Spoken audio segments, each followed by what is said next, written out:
Let's find my, I can't find my, here it is, coming up.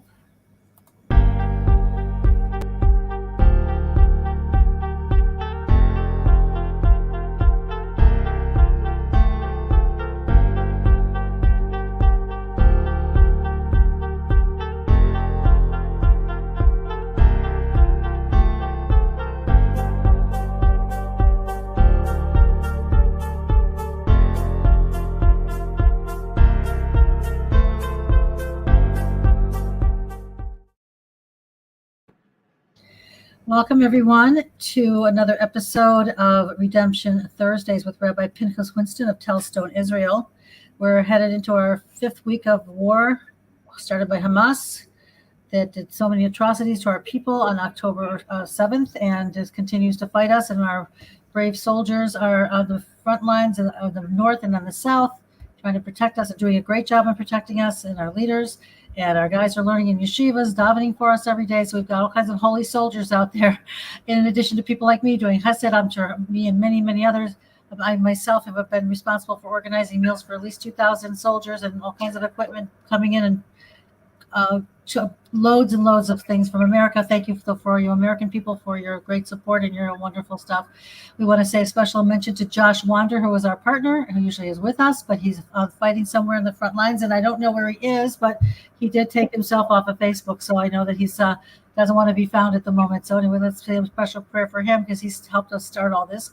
Rabbi Winston has started a new website, and it is called sharnun.org, and he's got it there, www.sharnunproductions.org, and he discusses many other topics that he usually continues with essays and articles and books on the 50 gates of understanding, which he might want to explain to us. It's a deep Kabbalistic concept, how we can work ourselves up towards the most deep understanding of Torah, which Rabbi Winston helps us with every single week and helps us understand what we're going through right now.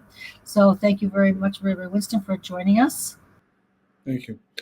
I'm not going to go through the explanation for the website right now. It takes up too much time. But it is an explanation on the website. So I would suggest that anyone who's understand it should go take a look, because that's where I have been uploading essays pretty much on a weekly basis to do with the situation and ideas, important ideas I think that people should know, are out there, to have to maintain a perspective on what's going on, because that's we'll see as we talk about some material today.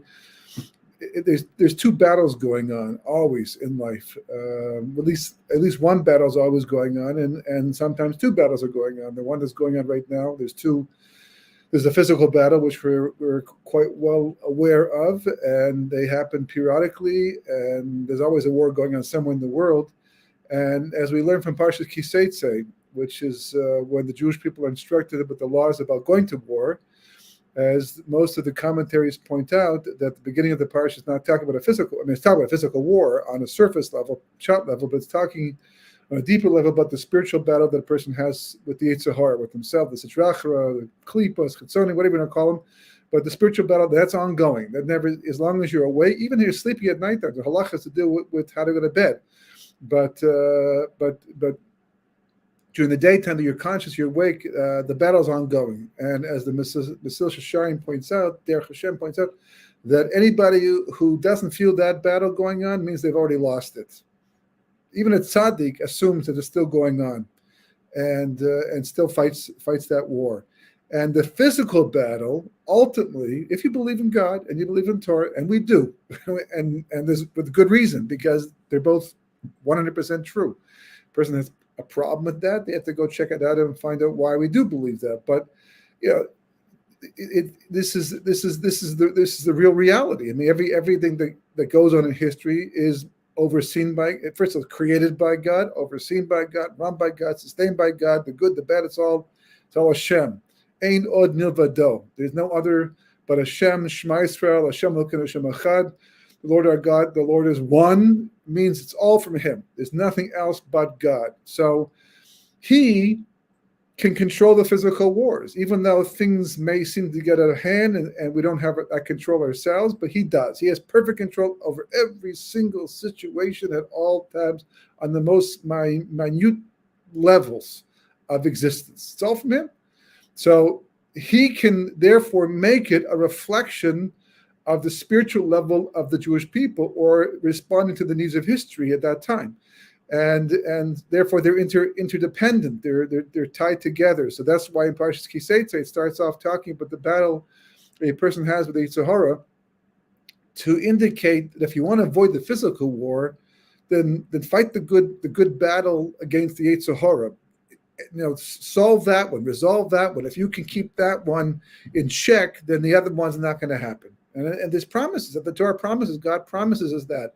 And the opposite is true as well, that if we're having physical battles, it means that something's lacking from creation, something's lacking from history that has to be fulfilled through this and within ourselves. And therefore, it's also musar to fix things up. And we have done a lot of that. You see that the war just brought out so much positive change in so many different people, all of us, and our whole consciousness has changed because of it. And if it hasn't, there's something wrong with that person. But everybody on some level, and some for the worse.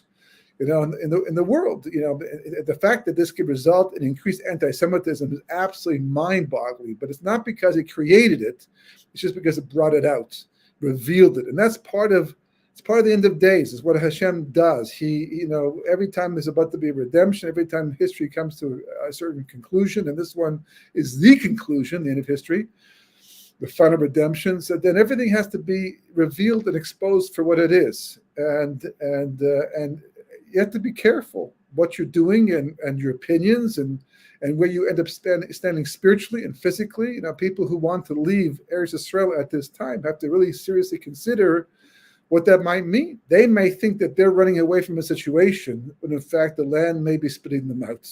You got to be careful, be very careful, because it's like musical chairs. My mind always reminds me of musical chairs, the game you play as a child where the music plays and then it stops and you have to get a chair, to take away another chair, and it's like kind of maneuvering yourself. You go fast in between the chairs to get to the chair, but you don't want to be in between chairs when the music stops, because it means you won't get one.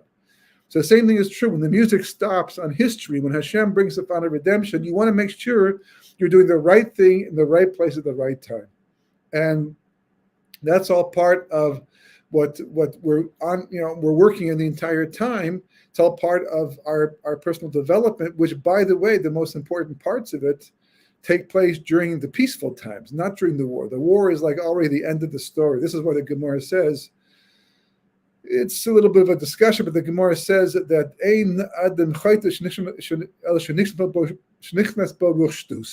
a person only sins if a spirit of insanity enters them, meaning that someone believes in God, believes in Torah, they know the right thing, they know they're doing a sin. So why would a person in their right mind go ahead and rebel against God? They know who God is. You look in the Chumash, they knew who God was. And how is it possible? So therefore the Gemara says only if they have a spirit of insanity. It might be temporary. I mean, the Western courts, I don't know about the Eastern courts, but the Western courts, you can plead insanity. You can temporary insanity. The guy sitting there at, being defended in a court of law, perfectly normal. Everyone talks to him. He's got all of his faculties, working just fine. But he claims at the moment he did the crime, he was temporarily insane. He was out of touch with reality. And it might be true. And the Torah does account for things like that for sure. And so the Gemara is saying that at least at the moment of sin, a person is in fact acting out of character, acting, out of touch with reality. That's why they're doing this chet, what the Gemara calls insanity. So the question then becomes, if that's the case, so then why are we held responsible for that sin? And because everyone knows that an insane person is not obligated to perform mitzvahs. Okay, before, after, yes, but the moment they weren't obligated to the mitzvahs, so therefore they should be pater. They shouldn't have to answer for the chet that they did. And the answer is, you're right, that's true. So then why are they chayiv? Why are they culpable for the sin? For not having done the work in advance of the moment to avoid losing their mind. For example, if a person knows that they're hot-headed and they have an issue with temper, and they walk into a situation, they know they're going to blow up, no matter how much they don't want to. They know if they're caught off guard, they're caught by surprise. So a person doesn't stand it. Before they go there, they tell themselves, this is what's going to happen. This is what I have to do. Here's what I can do to help myself avoid the situation and then come out of it without having lost their temper. A person knows they speak Lashon Hara. Every time they go to a wedding, people start talking at the table, and sharing information, right? And it's lashon hara, and they know that they get caught up in it. They start to hear and speak it, and they realize it's a problem. It's an avera, and what can they do? They have to go to the wedding. So what you do instead? Sit at a separate table, different table. Think in advance. One of the best examples, of course, is on a diet. If a person decides they want to stop eating fattening foods, and they go places where they serve fattening foods, they tell themselves, "No, I'm not going to have that second piece of chocolate cake. I won't even have the first piece of chocolate cake." And they go on an empty stomach. It's not going to work. You do a chasana, a wedding, on an empty stomach, and this delicious food being served, a lot of it, everyone's eating. It's part of the fun, part of the chavayah. Shabbos too, right? So it's very hard at that moment. The Yetzer Hara overtakes you. That's the insanity. The Yetzer Hara, it's like, well, I can always take it off. I'll just, exercise twice as much. Tomorrow I'll starve myself, which maybe you will, maybe you won't, which is not so healthy. So instead, have a salad before you go to the wedding. Fill yourself up on vegetables so that you're satiated and you're full. You don't have the same appetite. It's the preparation that we do in advance, and that's why God gives us peaceful times.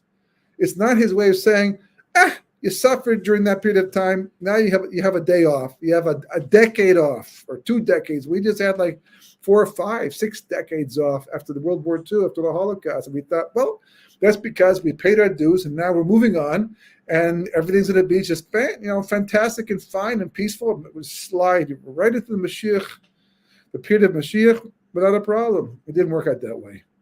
That period of time after World War II was to allow us to integrate any messages and lessons that we're supposed to have learned from the Holocaust and before that, so that for what's coming up next. So be ready, because what we don't realize, and this is very important, is that we may not think in terms of redemption, but God does all the time. History has a beginning, and history has an end, and everything in between is only to go from the beginning until the end. So you're on a journey. You're driving from one city to another city. You might stop for gas. You might stop to eat something. You might stop to even stay in a hotel overnight. But none of it is in its own right. It's a separate experience. It's all part of the experience to get you from point A to point B. So we may not be cognizant of how the events of history do that, but God is, and He's constantly pushing us and pushing us. So after the Holocaust was over, we had to ask ourselves, okay, that's happened. Did we learn anything? And how can we use what we gained for what's coming up next? But what is coming up next? Let's take a look. What has to come up next? What's missing from history? Where are we going? What's our final destination? Don't just wait to find out. That's how we get stuck. That's how we end up getting in trouble in the end. Again, all over again, right now, all over the world, situations getting more dangerous. People are noticing. Years ago, I used to talk about this, and they didn't notice. They didn't talk about it. Now, people are noticing. Even people who didn't notice it are talking about it. Are you coming? It's like, whoa, it's a big headache. You have to sell your house. That doesn't take a month or two. I mean, that could take a year, to get 2 years to get asking price, if you can get asking price at this stage of the process. And then there's all the logistics of packing up where you're coming from to where you're going to. All those people who are here and now took years to do that. And it started with a thought process, a mentality. And they start preparing themselves for it. So when they finally had to do it, it was all as organized as possible to minimize the amount of mistakes and problems that could arise. No one had a perfect ride of the entire thing, but you do as much as you can to minimize it. You need to rush it. It's not an easy transition. Yeah, and you ask them, so what does it take for you that you have to see to say, yes, now I have to go? And it is amazing what people answer. They answer something that you can then say back to them, well, think about it for a second. If that's what you need to see before you feel, yes, this is the time we have to leave. We have to leave. It's life and death. Will you be able to? Will the situation still allow you to? Or will it be so serious a problem, like in Europe in the late 1930s and early 1940s, that the door is basically shut? Do you want to wait that long? You want to take that chance?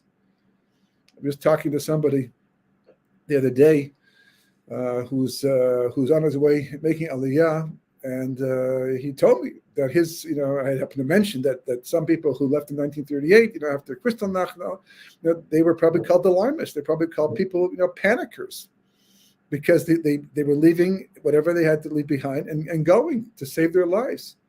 And because his grandfather did that, he survived. His grandfather survived, and he's here today, a grandson, because his family survived World War II. And other people probably, as they probably told me, you have to? You really feel you have to? And probably feeling a little bit that maybe that might be a good thing to do, but still stuck because they're rooted locally where they are, and it's too hard to move. And by the time they realized that he was right, it was already too late to go, and unfortunately, they perished in the Holocaust instead.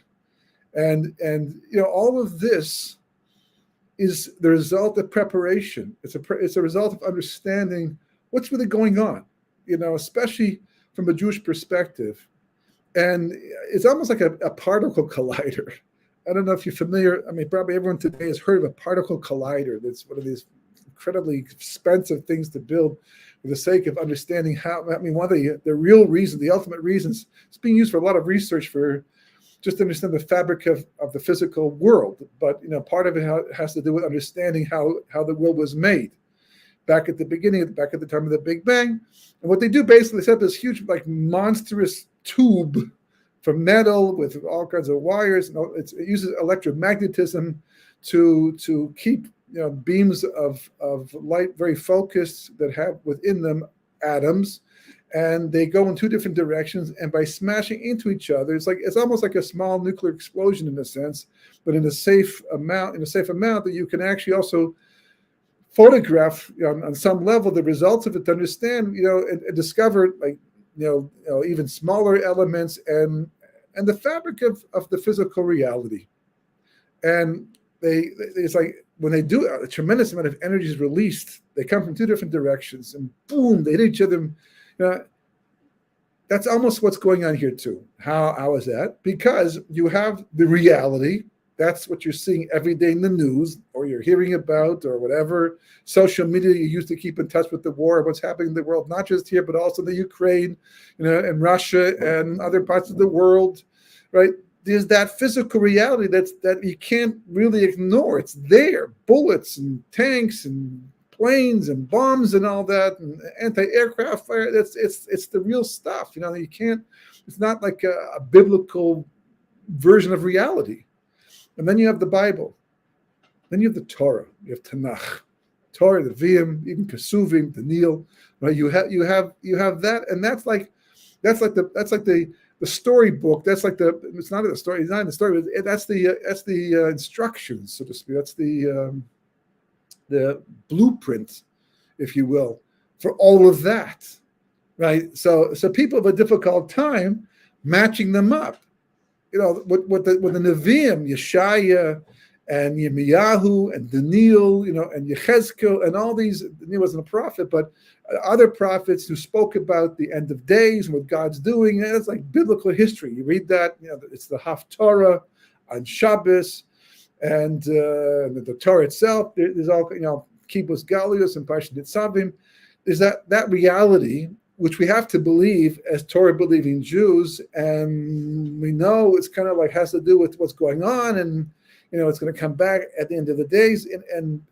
But on the other hand, you've got this reality of nations, just the war of Gog and Magog. Who is Gog and Magog? Who are they? I mean, Magog he's mentioned in the Chumash in chapter 10 of Parshas Noach, right, where we're talking about the descendants of Noach and Japheth.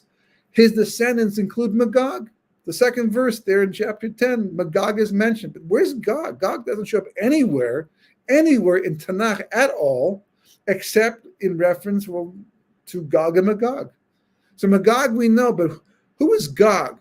And why is it Gog Umagog? Why isn't why Dafka them? Why specifically those nations or that nation, whatever this variable of Gog is? Maybe it's a what, not so much a who. But like what's so special about them that they're the ones at the end of days are going to be the opponents of God, causing what basically amounts to World War III. If what is described is what's going to happen. I mean, the Nevi'im talk about war, and Chazal talk about war. They're not talking ideological war. There's no question, by the way, that the war of Gog and Magog has different phases to it. And part of the war of Gog and Magog is ideological. In fact, Rav Shimshon Rapha Hirsch, he explains that Gog is the ideology and the Gog is the extension of that ideology. So whatever Gog is, it's a philosophy, it's an approach to life, maybe even the Monroe Doctrine. And the Gog, because the word adding the mem to it is like causing it to go out. You want to turn almost a noun into a verb. You got from this thing and extend it. So he wants to say that Magog is really just the extension of whatever Gog represents, and he says it's ideological, Western thinking, because he was living in the 1800s, and in those times, right, that's when the Haskalah movement began, and everything started to come out, right? So, if I'm correct. And that's what he was fighting against. He was fighting against the onslaught of Western thought entering the Torah world and the Torah world entering the Western world. At the same time, he's trying to find the balance to keep people from while still participating in that world, because it was inevitable, it seemed. So that's part of the battle, is that, but is at the end of it? Well, maybe it was enough. Maybe if we won that one, then it was enough, because we do know that the very first test that Adam Rishon ever had to deal with was Das, Eitz Das Tov Ra, the tree of knowledge of good and evil. That was his first test. That was his first milchama, his first war he had to fight. He lost it, but that was the battle. And we've mentioned before in the past how every millennium corresponds to a respective day. So the sixth millennium, which we're in right now, corresponds to the sixth day, and how the test of mankind at this stage of history matches the test of Adam Rishon, which was the Eitz Das Tov Ra, the tree of knowledge of good and evil. So therefore, our test is also in the realm of knowledge. And maybe that's the word of Gog and Magog. There's good reason to say so, and we'll get to that later on, B'ezras Hashem. And that could be enough if we won it, if we didn't have to fight it. The same if, for example, if Adam had passed that test in the Garden of Eden, that was it. Nothing else to do. Shabbos would have come in, and we would all be in the Garden of Eden today, enjoying paradise. He lost that battle. He was expelled from the garden, and then they had to fight physical battles after that. Cain kills Hevel. 50 days after leaving the Garden of Eden, Cain murdered his brother. And that's just the beginning of it. War after war after war after war, all because we lost the first battle. So maybe if somehow we rose to the challenge and we won the battle of Das, of knowledge, today, that would end the need for any physical battle. But it's not really happening. We see that battle. I mean, not a month goes by that I don't find some new book out. They sell these books by my shul, put them on a table, and they put money in the box, and you can buy the book. And it's always another book about the internet, and the effects of the internet, and how it's taking people away from Torah mitzvahs, and how to fight it, and how to get rid of it, and et cetera, et cetera. And people, it's kind of hard. Things we accept and we bring to the Torah world, that's perfectly okay. Something's not. And it's, people, a lot of confusion, a lot of community. You have to know what's the stringency, what is the hakpada, what is an actual avera, and such a mix. And then people are exposed to it. So one family won't do this, but the other family does do that. They're exposed to the kids. It's very hard, very, very hard to win. You almost have to take yourself or your family to a desert island and have no one else there but you to try and control the situation. Other Yetzer Haras will spring up, but control the battle for Das. But it's just overwhelming, just like it was for Adam Rishon too. And because it's so overwhelming, individuals might have victories because either they're very stringent and they, or some are strong enough to battle it out and can find that balance. Not easy, not too many. Others simply lose it. But as a community as a whole, it's been a very, very tough battle. And so, when the prophets talk about the earth shaking and nations coming to each other, the Gemara itself, for example, in Avodah Zarah talks about Gerin Gerurim. Right? They're literally, converts that are dragged along, people in the process of converting or already converted, newly converts. And even wearing tzitzis at this point in time, wearing tefillin, and they see this massive army coming towards, the Jewish people.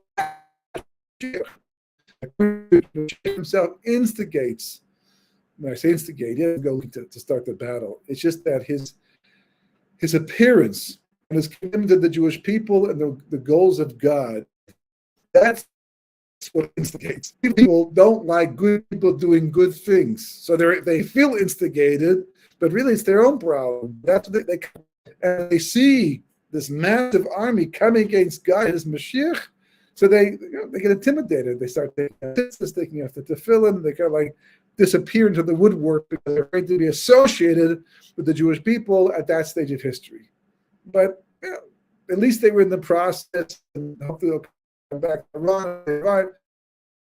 But you see, the reference is one out. So it's kind of hard. It's kind of hard to ignore them and pretend they're all just talking, metaphorically. So, but what is this to do with all that? How does this work? We're going to go back a bit, okay? This is where the particle collider, mashal analogy comes in. We're going to separate the two sides. Discussing the war as until now, we've been discussing in the situation, the reality of it. Put that aside temporarily, because we're going to look at the Torah basis of the war of Gog and the final redemption, what redemption itself means in general, and then we'll try and bring the two together and show how one is actually influencing the other, and not in ways that you might think. And it might even turn out there's some new ideas here, some important ideas from that might actually explain some things, because that's the way it works in history. God, this is known. This is a known concept in Kabbalah. It's a known concept in Judaism, that you can know things today that previous generations did not. Because it's not special. It's not that we're smarter. We're not. That's for sure. We're not wiser. That's for sure. So why do we have this knowledge that they didn't? Well, sometimes it's because of things like technology have helped us to understand the spiritual world more graphically, in a way that we can relate to, pictorially, where we can see actual things, how things work, because the physical world is just a physical projection of the spiritual world. Whatever's going on in the physical world is just a reflection of the spiritual world. Soon I'll show you how even something like E = mc squared is actually very Kabbalistic. Actually may be a very Kabbalistic something that we hold by very strongly in Kabbalah, although the scientists themselves don't realize it. But it's actually very fascinating. But that's for a different time. Just right now. So let's go back to the beginning. What are we after? What's the whole point? What is geula? What is redemption? So the first thing you have to understand, and this is brought down, it's very important, that even though there have been 4 exiles, we're finishing up the 4th one, probably we have finished it. Some include a 5th one called Yishmael, but as I've discussed in the past, it's different. You can call it an exile if you want, but it's not really an exile. It's more of something else, which we'll get to later on, B'ezras Hashem. But the Medrash talks about 4 exiles: Bavel, Babylonia, Medai, or Media. Then you have the Greek exile, which was Yavan, that took place actually inside Eretz Israel, and Hanukkah coming up, B'ezras Hashem, in a couple of weeks, celebrates the victory, the end of that exile, is part of the end of the exile. And then, of course, the Roman exile, which is the longest of all. That's what Yaakov Avinu saw in his dream. The angels, going down, and going up and then going down the ladder. each one according to the amount of rungs that the exile was meant to last. But, the first one 70 rungs, which is really 52 and 18, and then 180 for Greece, and then the Roman one just goes up and up and up, and Yaakov never sees him come back down again. But 2,000 years, 2,000 rungs, everyone look at it. It's a very long, deep exile.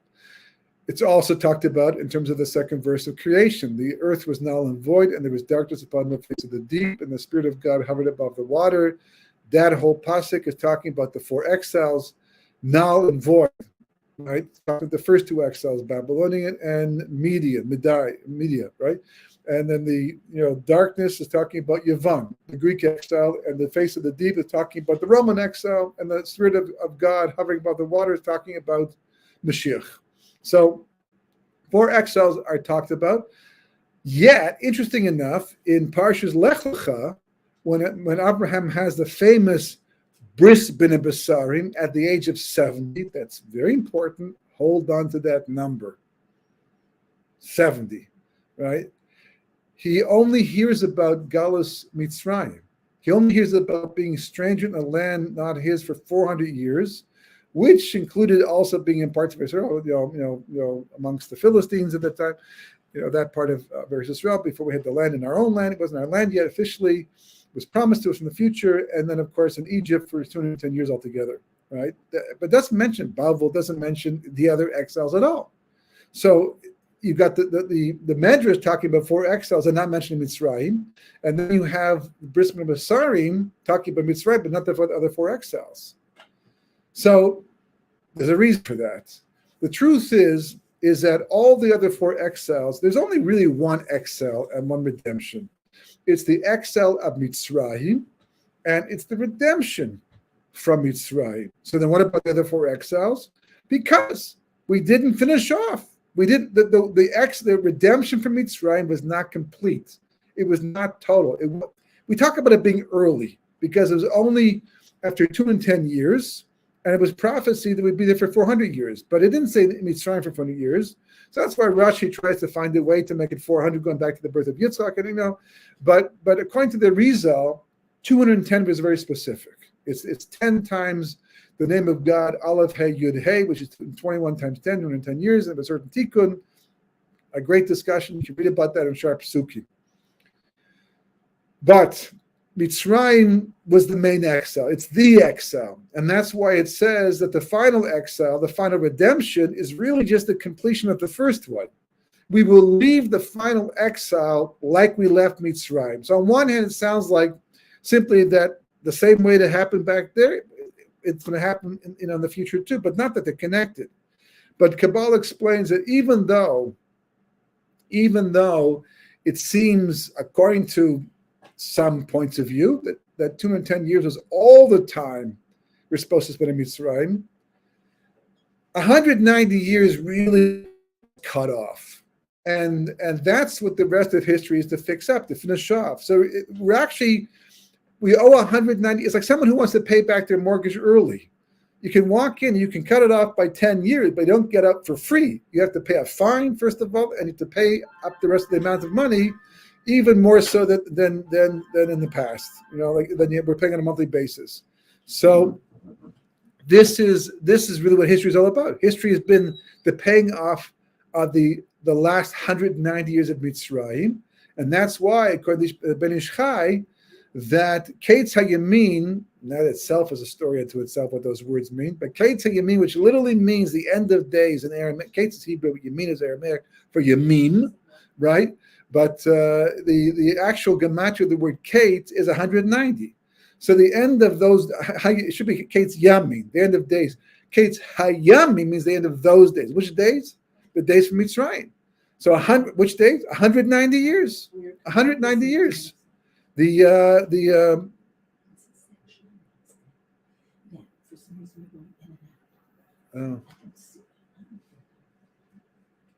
just the internet. So technical difficulties. 1 second, please. I don't know. If you have a hope it's recording, but It might be fine for the recording, but I just have to keep going because I have no solution to the problem. Anyhow, but just to continue on with the idea. So therefore, that's why the final redemption is in fact the end of the one from Mitzrayim. Why? Egypt. Egypt is a geographical location south of Eretz Israel. It's this big, massive land, right there on the Mediterranean Sea, with the Nile River flowing through it, on the north and south. Right? What's so special about Egypt, especially today? Egypt is like a has-been. It's no longer such a influential power in the world. For a long time, ever since the Jewish people left Mitzrayim, it hasn't really made much history. And there's a time that shows up again in Tanakh, but not the way it once was. So it's because Mitzrayim, the word Mitzrayim, which we translate as Egypt, is a concept unto itself. The Mitzrayim means literally Meitzur Yam, the constriction of 15. And I know we've discussed this several times in the past, right? But that's the idea. That's what Excel is. It's Meitzur Yam. Now, what does Meitzur Yam mean? It literally means the constriction of 50. 50 what? Well, the Gemara says the world was made with Nun Shari Bina, which is why my website is called Shar Nun. I took it from that, right? Nun Shari Bina, 50 gates of understanding. Moshe got 49, and the 50th is yet to be revealed, although the Pri Tzaddik says it's special for people who become Bali Tshuva. Bali Tshuva has special access to 50th gate, but it's a very high level. It's a lot. It's the basis of Torah. And what it essentially is a mechanism, a spiritual mechanism that we use to be able to understand what God wants from us, to explain to us what we're here to achieve, and to help us to be able to accomplish that. You see, the world is all mixed up. It's all confused. People don't know what's up and down, true and false, right and left. It's like, but that's what the Nun Shar Bina are for, to help us to be able to put all that into perspective, to know what to do, to know how to meaningfully live out our lives. That's the goal. That's the idea. So Mitzrayim was a place that constricted it. But why would someone want to constrict it? If that's the truth, that's the emes. If someone says, here, take this door, that takes you right to the ultimate truth. You can know what life is all about. Why would you take it? Because there's something called the Yetzer Hara. It's not so simple. God doesn't want to just give you the truth on a silver platter. He wants you to work for it. He wants you to earn it. He wants you to spread it. He wants you to be a part of that process of revealing it. So therefore, he created the Yetzer Hara. In fact, the Gemara says that God himself says, I created the Yetzer Hara, and I created the Torah as its tavlin, which literally translates as a spice. Some like to call the word, translate tavlin as antidote. Antidote means you kill something. You want an antidote for a disease or for a sickness. It's to eradicate the illness. A tavlin doesn't eradicate, it enhances. You put spices into your food, not to kill the taste, but to enhance the taste. So therefore, there's a positive energy in the Yetzer Hara, and Torah helps you to channel it. And by doing this through free will choices, we build ourselves, we act as a partner with God in the perfection creation, and at the same time, earn our spot in the world to come forever. Eternal pleasure and connection with Hashem. So the Nun Shari Bina are to facilitate that, but you have to choose that. That's what life is about, to choose that. So Mitzrayim, they didn't have Torah. It was before the Torah was given. They just were descending from Ham, which came from Noah, and before, and you see, look at the world. Look at the world today. The world is run by the Yetzer Hara. It sits in the top of skyscrapers, calling all the shots. The foods that we eat, the clothing that we wear, the entertainment that we watch. It's all based upon the Yetzer Hara.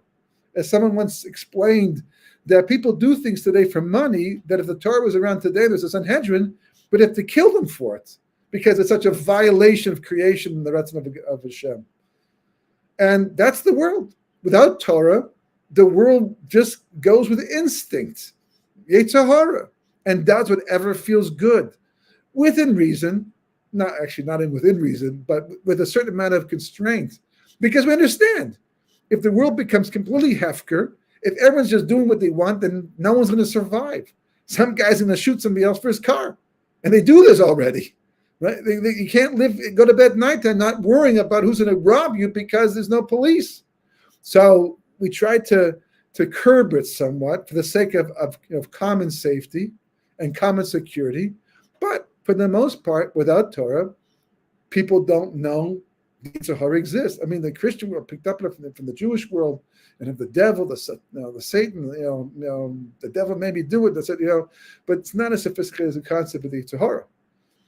And the world just goes with it. And that was Mitzrayim. And that was Egypt. And not only was that Egypt at the time, and then Egypt disappeared kind of because it got destroyed mostly by the Jewish people, only by God during that time. But the concept of Mitzrayim is ongoing all through history. There's always some people, the world is, in all of history, basically is a history of Mitzrayim.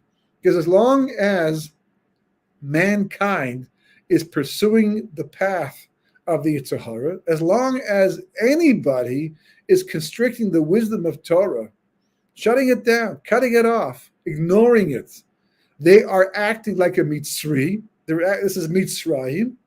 And geula, by definition, means to be free of that. And that's why the Torah is given to the Jewish people and not a Mitzrayim. Because you have to leave Mitzrayim first. At least get outside of it, that Torah. And you see that in the world of Bali Tshuva, that anybody who still completely, associates with the world of the Yetzer Hara and is stuck in it, you can't talk to them. They don't want to hear what you have to say. The same way talking about leaving now because it's unsafe to remain in the diaspora. People don't want to hear it. They'll have a billion excuses. They just won't listen. They won't hear what you're saying. They'll refute it without logic, just using hope instead.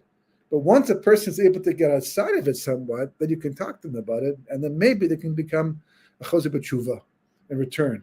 So Torah, therefore, geula, by definition, is about leaving Mitzrayim. How do you do that? So we're just going to start that today and have to finish it next week, B'ezras Hashem. We'll go on with it next week. But it's very simple. You have to be an Adam. An Adam is what Hashem made first. When Hashem made Adam, it didn't just, he made all of mankind in one person. In fact, back to back. There was a female component on the other side and the male component on one side. Then Hashem split them apart and then they got married and the rest is history. So the concept of an Adam is really the concept of redemption. The full concept. Right now, it's a generic term. Adam just means a man or a person. You can use it for male, female, doesn't make a difference. Adam just means a human being today. But in the beginning, it meant a lot more. And conceptually, it means everything. In fact, the gematria of the word Adam is geula, redemption. Adam and geula are the same idea. If you're in geula, you're going to be in Adam. If you're in Adam, you're going to be in geula. Whatever Adam means, right? And Adam is made up of two components, two parts. The letter Aleph, which we're going to see is everything, and the word Dam, Daled Mem, which means blood. So Aleph always refers to the spiritual component, but so much more we'll see soon, B'ezras Hashem. And the Dam is the physical component because the blood represents the body for the most part. And your life force, the nefesh, is in the blood. And when they come together in the proper balance, the person is B'Tselem Elokim, because Adam was made in the image of God. But you can lose it.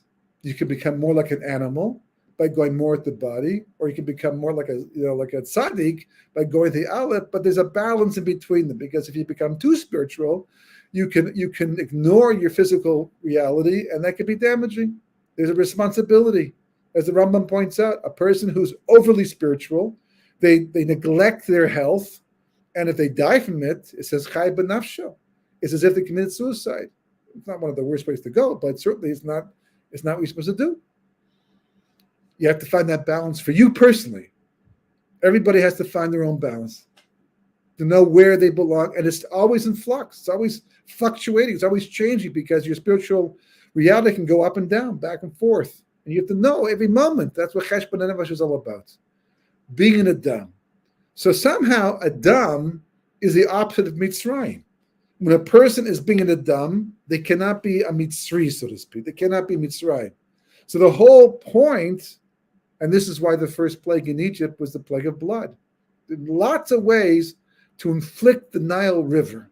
Lots of ways to turn that god of Egypt upside down. Why blood? To tell the Jewish people that they have their aleph had been reduced to such an extent that it was missing from their existence. They literally were just like animals at that point. They were humans talking. They did, but they weren't living in the image of God, and that itself is enslaving. You don't have to be physically enslaved. It's just a reality of enslavement that results later on in the physical reality of enslavement. But in the beginning, it's all spiritual, it's all intellectual, it's all psychological. And the whole point of the 10 plagues over the course of the next year was to rebuild the aleph, because the word geula also, if you take the aleph out, it becomes the word gola. That's an exile, a person who's in exile. You want to transform a person in exile into a person in geula, you have to add the aleph. So it's like an equation. Adam on one side, geula on the other. Dam, gola. Same thing. If you put the aleph into the Adam, you get the aleph into the geula, and memela, automatically you go free, and the world becomes the place it's supposed to become. And that's what it's all about. In fact, the Medrash says that the Torah began with the letter base because it's closed to the right-hand side and it's open to the left side, as if to say that what came before creation is off limits. What comes to the left, which is the rest of the Chumash, because we go from right to left in Torah, in Judaism, right, in Hebrew, that is what's open to you. That's what the Medrash says, and which is true. The Medrash says it's true, but it's not the deeper pshat. There's lots of times you find Midrashim will say things that for one level that's true, but it's not true on a deeper level, because anyhow, Kabbalah is the Aleph, and Kabbalah deals with everything before Ma'aseh Bereshis. That's where it goes up until. So the Aleph, Kabbalah, is definitely being spoken about, and we know a lot. Okay, it's not for everybody, for sure. And maybe the base is talking to most people. But for those who are Zoiche, they merit to learn Kabbalah, that's the Aleph. But I'll go one step further. The Torah begins with the base because the Aleph wasn't revealed yet. When Hashem made creation and made man, the Aleph wasn't revealed yet. In fact, that's what history is about. History is about the exile of mankind, literally, and the redemption of mankind. Man's job was to reveal the Aleph, and we'll see how incredibly deep this idea is, B'ezras Hashem, next week. The Torah began with the base as if to say, this is what you're working with. This is what you need to transform into the Aleph. And the Aleph, of course, refers to Hashem, because it's the word, it's the number one, right? And it's also the word aluf, which means a chief. So aleph always refers to the soul, but specifically to Hashem. So the aleph, when you're actually revealing the aleph in creation, you're revealing God. So that's why it says, for example, that the avos, the forefathers, were the merkava for the Shekhinah. They were a chariot for the divine presence. Why? Because everywhere they went, they were megala God. They revealed the aleph. That's what they were doing. They're bringing the aleph into the world, which was transforming the people around them from just dam to adam. It's a work in progress. Here we are, 5,784 years later, and we're still working on it. And it's tied in with the Eitz Das Tavara and our test today and the war going on. But that's the backdrop. That's what's going on. That's the exile. The exile is when the aleph is missing from people and the world. That's what you call Ol Masheker, the world of falsehood.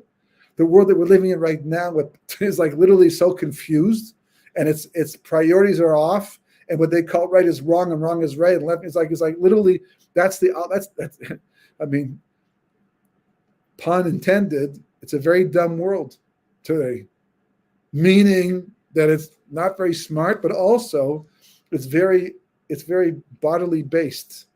the Aleph is not there. That's what it says that the Jewish people are meant to be an Or L'Goyim, a light into the nations. It means that we're here to draw that Aleph down. That's what every individual has to do for themselves and those around them. There's basically two types of people in the world. Those who do it and act as a chariot for the reality of God through their life, through the things they think, say, do, whatever, they bring the reality of God more into the world. And when they do that, they bring Aleph into the world.